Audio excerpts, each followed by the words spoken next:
ততক্ষণ আপনি এমপি সাহেব, মন্ত্রী সাহেব, আপনি সর্দার সাহেব, আপনার যদি নিঃশ্বাস চলে যায় আপনাকে কেউ সর্দার সাহেব বলে ডাক দিবে না, আপনাকে কেউ এমপি মন্ত্রী বলে ডাক দিবে না, আমাকে কেউ ইমাম সাহেব বলে ডাক দিবে না।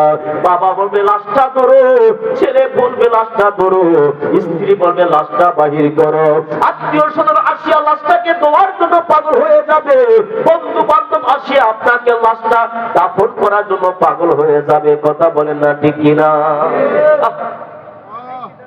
একদিন আমার নাম হবে লাশ, একদিন আমার নাম হবে লাশ, সবাই একদিন আমার নাম লাশ, একদিন আমার নাম। সাদা কাপড় পরবে দেহ, রবে না আপন কেহ।